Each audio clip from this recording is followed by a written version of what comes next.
సత్యార్థుడు శ్రీ అగస్త్యుడు భక్తులను శివభావముతో పూజించుచు అట్టి భస్మరుద్రాక్షదారులకు మహేశ్వరులు తెలిసో తెలియకో చేసిన అపరాధమును సహించుచు అట్టి సందర్భములో తమకు ప్రాణహాని జరిగిన వెరువక తమ సేవలను సాగించు వారిని పరమేశ్వరుడు 100 యజ్ఞములు చేసిన ఇంద్రుని కన్నా మిన్నగా చూసుకొనును. ఈ సంగతిని నిరూపించు కథను వినదరా. చేది దేశము గోవులను పాలించు వారి ఏలుబడిలో ఉండేది. దానికి రాజు సత్యార్థుడు. అతడు స్వయముగా శివ ఆరాధకుడే కాక నిత్యము శివభక్తులను సేవిస్తూ వారికి అభీష్టములను ప్రదానం చేసేవాడు. మండలాధిపతి అయిన శివభక్తులను చూచి దూరము నుండియే నమస్కరించువాడు. అతని ద్వారము వద్దకు వచ్చిన శివభక్తులకు భటులు అడ్డు చెప్పుకుండుట చేత నేరుగా రాజు వద్దకేకి ఆయన అనుగ్రహమునకు పాత్రులు అవుతుండేవారు. ఆ ప్రాంతమునకు పొరుగున వేరొక మండలాధిపతి ముక్తినాథుడు అనువాడు ఉండేవాడు.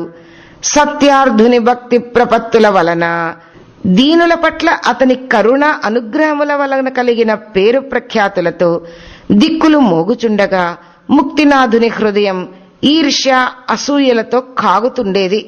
అదను చూచి అతడు సత్యార్థునిపై యుద్ధబేరి మోగించాడు. ఒక కుక్కైన ఏనుగును ఓడించుట సంభవమేమో కాని సత్యపరాక్రముడైన సత్యార్థుని నిగ్రహించుట బహుదుర్లభము. చిజ్యోతి ప్రకాశమును మాయ ఆక్రమించలేనట్లు ముక్తినాథుడు యుద్ధంలో రాజ్యంతో పాటు అభిమానమును కూడా పోగొట్టుకుని సత్యార్థునిచే ప్రాణభిక్ష పొంది అడవిలోకి పారిపోయాడు. సిగ్గుమాలిన అతడు అచ్చటనే కాపువేసి బలపరాక్రములతో సత్యార్థుని జయించుట అసాధ్యమని తలచి మాయోపాయము పన్నసాగాడు. సత్యార్థుని నడవడికలో తన పన్నాగములకు అనువైన వెసులుబాట్లను వెతుకసాగాడు. ఆ దుష్టబుద్ధికి ఏదో తళుక్కున మెరిసింది. ఒకనాడు అతడు పరిశుభ్రుడై తాపసి వేషము ధరించి శుభ్రమైన వస్త్రములు, తన ఆనవాలు తెలియనీయకుండా నుదుట దాట్టమైన విభూతి, మెడ నిండుగా రుద్రాక్షలు వేసుకుని చేత ఒక పురాతనమైన గ్రంథమును పట్టుకుని సీతను అపహరించబోయిన రావణాసురుని వలె సత్యార్థుని భవనమునకు వెళ్ళాడు. రాజు ఆ సమయమున అలసి విశ్రాంతి మందిరమున భార్య సల్లాప సపర్యలతో సేద తీర్చుకొనుచున్నాడు. ఎవరూ అడ్డగింపకపోవుట చేత ప్రధాన ద్వారములన్నీ దాటుకుని ముక్తినాథుడు జంకు గొంకు లేక పవిత్రాలయమును ప్రవేశించు కుక్కవలే వెళ్లి శయ్యా మందిరమును చొరబడుచుండగా అడ్డగింపబడినాడు. రాజుకు ఏకాంతములో ఒక ముఖ్యమైన ఉపదేశము చేయవలెను అంటూ చట్టున లోనికి దూరాడు. భర్తతో కూడి ఉన్న రాణి దిగ్గున లేచింది.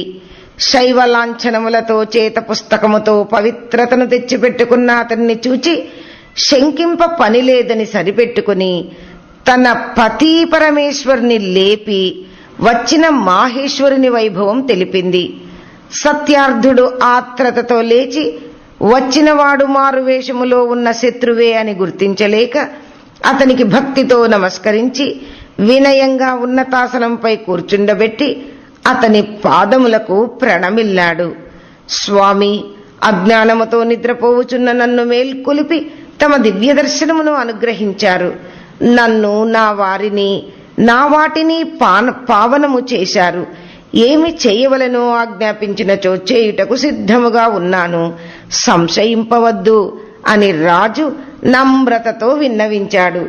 కపటయోగి గర్వంతో ఉప్పొంగుతూ తమాయించుకుని, ఓ రాజేంద్ర, నీవు భక్త శ్రేష్ఠుడవైనచో నా మాటను విశ్వసించు. శివతత్వ రహస్యార్థములను నీకు విడమరచుటకై వచ్చి తిని శుద్ధ మనస్కుడవై వినవలెను. ఇవి నీకొక్కనికే పరిమితము అన్నాడు.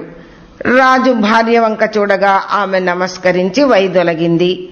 తాపసి రాజుతో, నీకు భస్మము ఇచ్చెదను అనగా రాజు అతని పాదములకేసి తల వంచి చేతులు చాచాడు. కపటయోగి తన పుస్తకములో దాచున పదునైన చురకత్తి తీసి క్షణంలో దయాశంక లేనివాడై నమ్మక ద్రోహి అయి సత్యార్థుని వెన్నులోకి దించాడు.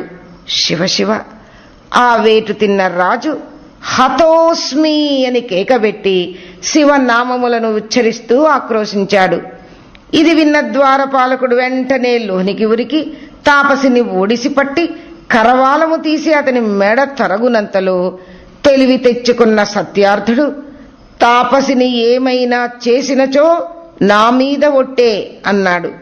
ఇంతలో రక్షక భటులెల్లరూ అచ్చట గుమికూడారు. భయపడవద్దు అని రాజు తాపసికి అభయమిచ్చాడు. అతన్ని క్షేమంగా పొలిమేర దాటించి రండి అని భటులను ఆజ్ఞాపించాడు. వారు ఆ ఏర్పాట్లు కావించి శత్రువును ఎట్లు ఉపేక్షించుట అని ప్రశ్నించగా, భస్మరుద్రాక్షలను ధరించిన మాత్రము చేతనే అతడు నాకు పరమేశ్వరుడే, అతడు నా ప్రభువే సుమా అని తల వాల్చివేశాడు. మరణ సమయమున శివప్రేమను మనస్సున దృఢముగా నిలుపుకొన్న సత్యార్థుడు శివ ప్రేమ సాగరమున లీనమైనాడు. హర హర హర హర, ప్రేమయే శివుడు, శివ శివ శివ శివ. ఓం.